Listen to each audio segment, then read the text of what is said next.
नमस्कार दोस्तों। आज की वीडियो में हम जानेंगे जीएसटी A1 और जीएसटी A3B के बारे में। इनके बीच क्या अंतर है और इन्हें जीएसटी पोर्टल पर कैसे फाइल किया जाता है। अगर आप बिजनेस ओनर हैं, फ्रीलांसर हैं या जीएसटी सीखना चाहते हैं तो ये वीडियो आपके लिए बहुत उपयोगी है। चलिए शुरुआत करते हैं और आसान भाषा में समझते हैं कि जीएसटी A1। सबसे पहले बात करते हैं जीएसटी A1 की। जीएसटी A1 एक सेल्स रिटर्न है जिसमें आप अपनी आउटवर्ड सप्लाई यानी सेल्स डिटेल्स सरकार को रिपोर्ट करते हैं। इसमें आपको बताना होता है कि आपने किस कस्टमर को कितना सामान या सर्विस बेची और कितना जीएसटी चार्ज किया। ये रिटर्न हर महीने या तिमाही फाइल करनी होती है, जिससे सरकार को आपकी बिक्री की पूरी जानकारी मिलती है। जीएसटी A1 में आपको B2B invoice, B2C sales, credit note, debit note और एक्सपोर्ट डिटेल्स जैसी जानकारियां भरनी होती हैं। इसका मतलब है चाहे आपने बिजनेस को सामान बेचा हो या कस्टमर को, हर ट्रांजैक्शन की डिटेल्स इसमें जाती हैं। इससे सरकार को पता चलता है कि आपने कितनी सेल्स की और कितना जीएसटी कलेक्ट किया। अब बात करते हैं जीएसटी A3B की। जीएसटी A3B एक समरी रिटर्न है जिसमें आपको कुल सेल्स, कुल जीएसटी देनदारी और इनपुट टैक्स क्रेडिट का सारांश देना होता है। इसमें आपको हर इनवॉइस की डिटेल्स नहीं भरनी होती, बल्कि कुल आंकड़े भरने होते हैं। यह रिटर्न हर महीने फाइल करनी होती है और इसके आधार पर टैक्स पेमेंट किया जाता है।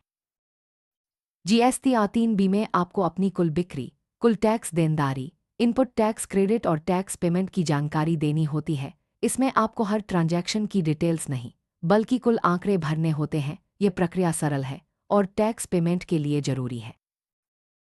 अब जानते हैं कि जीएसटी A1 और जीएसटी A3B में क्या फर्क है। जीएसटी A1 एक डिटेल्ड सेल्स रिटर्न है जिसमें हर इनवॉइस की जानकारी होती है, जबकि जीएसटी A3B एक समरी रिटर्न है जिसमें सिर्फ कुल आंकड़े भरे जाते हैं। A1 का उपयोग सेल्स रिपोर्टिंग के लिए होता है और A3B टैक्स पेमेंट के लिए।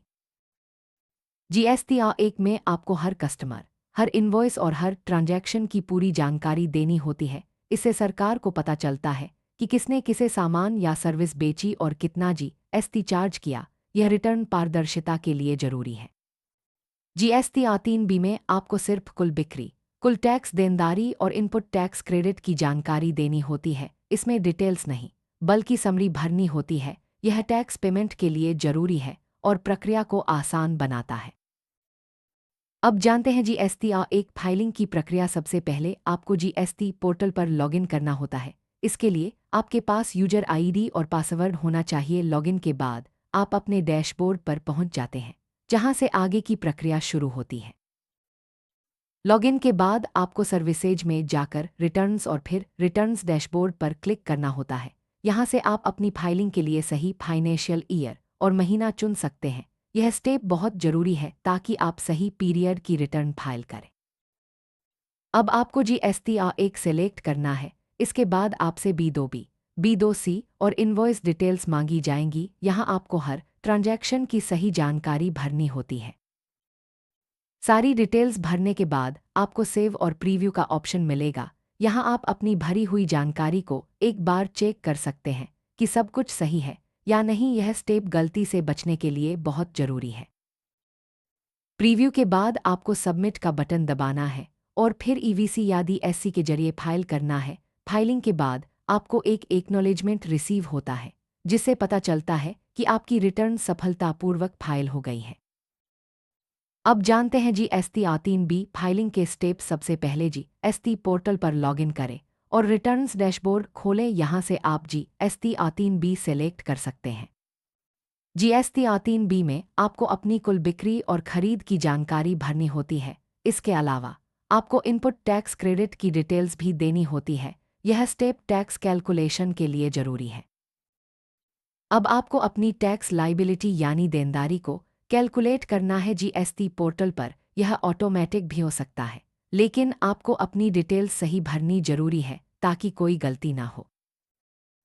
टैक्स लाइबिलिटी कैलकुलेट करने के बाद आपको टैक्स पेमेंट करना होता है। इसके बाद रिटर्न को सबमिट और फाइल करना होता है। फाइलिंग के बाद आपको एक एक्नॉलेजमेंट मिलता है।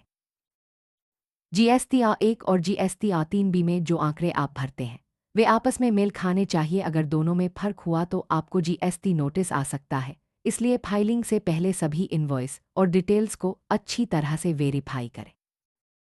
जीएसटी A1 और जीएसटी A3B की ड्यू डेट मिस करने पर लेट फीस लग सकती है।